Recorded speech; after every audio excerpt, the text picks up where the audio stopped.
Practically think ಮಾಡೋರು ಸ್ವಲ್ಪ ಜನ ಜಾಯಿನ್ ಆದಾಗ ಐ ಫೀಲ್ ಕಂಫರ್ಟಬಲ್. ಸೊ ಆವಾಗ ನನಗೆ ಅಷ್ಟು ಇರ್ತಿರ್ಲಿಲ್ಲ. And I had one relationship. Later ಈ become a typical boyfriend saying that ಹಂಗೆ ಕೇಳ್ತಾರೆ ಅಂತ ಗೊತ್ತು ತಾನೆ, ನೀನು ಅಲ್ಲಿ ಮೀಟಿಂಗ್ಗೆ ಹೋಗ್ಬೇಡ ಅನ್ನೋ ಲೆವೆಲ್ಗೆ ಅದು ಹೋಗ್ಬಿಡ್ತು.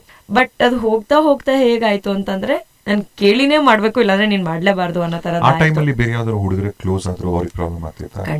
ಖಂಡಿತ ಅಂದ್ರೆ ನಾ ಹೇಳದ್ನಲ್ಲ, ಇವಾಗ ಈ ಒಂದು ಫೇಸ್ ಆದ್ಮೇಲೆ ಏನಾಯ್ತು, ನಾನು ಅವ್ರಿಗೆ ಹೇಳಕ್ ಸ್ಟಾರ್ಟ್ ಮಾಡಿದೆ, ಈ ತರದ್ ಹಿಂಗ್ ರಿಕ್ವೈರ್ಮೆಂಟ್ ಬಂದಿದೆ, ನಾನು ಏನ್ ಮಾಡ್ಲಿ, ಹೋಗ್ಲಾ ಅಂತ ಅನ್ಬಿಟ್ಟು. Then it turn out to be like ನನಗೆ ಹೇಳಿನೇ ಹೋಗ್ಬೇಕು ಅನ್ನೋದಾಯ್ತದು. ಪ್ರೀತಿಸಿದ ಹುಡುಗ ಅನುಮಾನ ಪಟ್ಟಿದ್ದಕ್ಕೆ ಅಶ್ವಿನಿ ನಕ್ಷತ್ರ ಧಾರಾವಾಹಿ ಬಿಟ್ಟಿದ್ದ ತನಿಷಾ ಕುಪ್ಪಂಡ.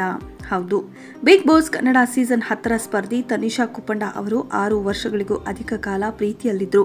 ಮದುವೆ ಆಗಲೇಬೇಕು ಎಂದು ಅವರು ತುಂಬಾ ಆಸ್ತಿದ್ರು. ಚಿತ್ರರಂಗಕ್ಕೆ ಸೇರಿರದ ವ್ಯಕ್ತಿಯನ್ನ ತನಿಷಾ ಕುಪ್ಪಂಡ ಅವರು ಪ್ರೀತಿ ಮಾಡಿದ್ರು. ಯಾವ ಕಾರಣಕ್ಕೆ ಬ್ರೇಕಪ್ ಆಯಿತು ಎಂದು ತನಿಷಾ ಕುಪ್ಪಂಡ ಅವರು ಇತ್ತೀಚೆಗೆ ಮನ ಬಿಚ್ಚಿ ಮಾತನಾಡಿದ್ದಾರೆ. ಅಶ್ವಿನಿ ನಕ್ಷತ್ರ ಧಾರಾವಾಹಿಯಲ್ಲಿ ನಟ ಜೆಕೆ ಎಕ್ಸ್ ಲವರ್ ಪಾತ್ರದಲ್ಲಿ ತನಿಷಾ ನಟಿಸ್ತಿದ್ರು. ಜೆಕೆಯನ್ನ ಇಂಪ್ರೆಸ್ ಮಾಡುವ ಪಾತ್ರ ತನಿಷಾರದ್ದಾಗಿತ್ತು. ತುಂಬಾ ಪೊಸೆಸಿವ್ ಆಗಿದ್ದ ಅವರ ಹುಡುಗ ತನಿಷಾಗೆ ತುಂಬಾ ರೂಲ್ಸ್ ಹಾಕಿದ್ರು. ನಮ್ಮ ಮನೆಯವರು ವಿಐಪಿ ಕುಟುಂಬದವರು, ನೀನು ನಟಿಸುವ ಹಾಗಿಲ್ಲ ಅಂತ ಹೇಳಿದ್ರಂತೆ. ವಾಹಿನಿಯಲ್ಲಿದ್ದ ಎಲ್ಲ ಧಾರಾವಾಹಿಗಳಿಂದಲೂ ನಟಿಸಲು ಆಫರ್ ಬಂದಿತ್ತು. ನೀವೇ ನನ್ನ ಜೀವನ ಅಂತ ಆ ಟೈಮ್ನಲ್ಲಿ ಬಂದಿದ್ದ ಆಫರ್ಗಳನ್ನು ತನಿಷಾ ರಿಜೆಕ್ಟ್ ಮಾಡಿದ್ರು. ತನಿಷಾ ಆಗ ಅಶ್ವಿನಿ ನಕ್ಷತ್ರ ಧಾರಾವಾಹಿಯನ್ನ ಅರ್ಧಕ್ಕೆ ಬಿಟ್ಟರು. ದುರ್ಗಾ ಧಾರಾವಾಹಿ ಶೂಟಿಂಗ್ ವೇಳೆ ಕದ್ದು ಮುಚ್ಚಿ ಸೀರಿಯಲ್ ಸೆಟ್ಗೆ ಬಂದು ತನಿಷಾ ಏನ್ ಮಾಡ್ತಿದ್ರು ಅಂತ ಅವರ ಹುಡುಗ ನೋಡ್ತಿದ್ರಂತೆ. ಇದು ತನಿಷಾಗೆ ಆರಂಭದಲ್ಲಿ ಗೊತ್ತೇ ಇರಲಿಲ್ಲ. ನನ್ನ ಮೊಬೈಲ್ ಪಾಸ್ವರ್ಡ್ ಗೊತ್ತಿದ್ರು ಅವರು ಒಮ್ಮೆ ಕಳ್ಳನ ಥರ ಬಂದು ಲಿಫ್ಟ್ನಲ್ಲಿದ್ದಾಗ ತನಿಷಾರ ಮೊಬೈಲ್ ಕದ್ದು ಏನಿದೆ ಅಂತ ಚೆಕ್ ಮಾಡಿದ್ದರಂತೆ.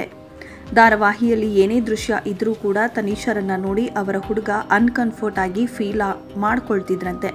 ಇದಕ್ಕೋಸ್ಕರ ಜಗಳ ಕೂಡ ಆಗ್ತಿತ್ತು. ಸೆಟ್ನಲ್ಲಿದ್ದ ಎಲ್ಲ ಹುಡುಗರಿಗೆ ಅಣ್ಣ ಅಂತ ಕರಿ ಅಂತ ತನಿಷಾಗೆ ಹೇಳ್ತಿದ್ರಂತೆ. ಬೆಂಗಳೂರಿನಿಂದಾಚೆ ಹೋಗಿ ನಟಿಸಬಾರದು ಅಂತ ಕೂಡ ರೂಲ್ಸ್ ಹಾಕಿದ್ರಂತೆ ಅವರ ಹುಡುಗ. ಆ ಹುಡುಗನಿಗೋಸ್ಕರ ನಟನೆ ಬಿಟ್ಟು ತನಿಷಾ ಅವರು ಕಂಪನಿಯೊಂದರಲ್ಲಿ HR ಆಗಿ 8 ತಿಂಗಳುಗಳ ಕಾಲ ಕೆಲಸ ಮಾಡಿದ್ರು.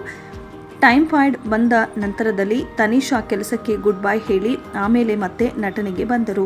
ಒಮ್ಮೆ ಸಹನಟ ಅನಾರೋಗ್ಯಕ್ಕೀಡಾದಾಗ ಅವರನ್ನ ತನಿಷಾ ನೋಡಲು ಹೋದ್ರು ಅಂತ ಅವರ ಹುಡುಗ ಅನುಮಾನ ಪಟ್ಟಿದ್ದರಂತೆ. ಆ ಸಹನಟನ ಜೊತೆ ತನಿಷಾ ರಿಲೇಶನ್ಶಿಪ್ನಲ್ಲಿದ್ದಾರೆ ಅಂತ ಅವರ ಹುಡುಗ ಅನುಮಾನ ಪಟ್ಟಿದ್ರು. ಅಷ್ಟೇ ಅಲ್ಲದೆ ಆ ನಟ ತೀರಿಕೊಂಡ ಮೇಲೆಯೂ ಅವರ ಬಗ್ಗೆ ಮಾತನಾಡ್ತಿದ್ರಂತೆ. ತಾಯಿಯನ್ನ ಕಳೆದುಕೊಂಡು ಎಲ್ಲ ಕಡೆ ಓಡಾಡಬೇಕು ಅಂತ ಅವರ ಹುಡುಗ ರೂಲ್ಸ್ ಮಾಡಿದ್ರಂತೆ. ಇದು ತನಿಷಾರ ಸುರಕ್ಷತೆಗಲ್ಲ, ಅವರ ಮೇಲೆ ಕಣ್ಣಿಡಲು. ನನ್ನದಲ್ಲದ ಬದುಕನ್ನ ಇವರ ಜೊತೆ ಬದುಕಲು ಇಷ್ಟ ಇಲ್ಲ ಅಂತ ತನಿಷಾ ಬ್ರೇಕಪ್ ಮಾಡಿಕೊಂಡಿದ್ರು. ಈಗ ಆ ಹುಡುಗನಿಗೆ ಬೇರೆ ಮದುವೆ ಕೂಡ ಆಗಿದೆಯಂತೆ. ಇದಿಷ್ಟು ಈ ಹೊತ್ತಿನ ಸುದ್ದಿ. ಮತ್ತಷ್ಟು ಸುದ್ದಿಗಳಿಗಾಗಿ ನೋಡ್ತಾ ಇರಿ ಸಿರಿ ಟಿವಿ.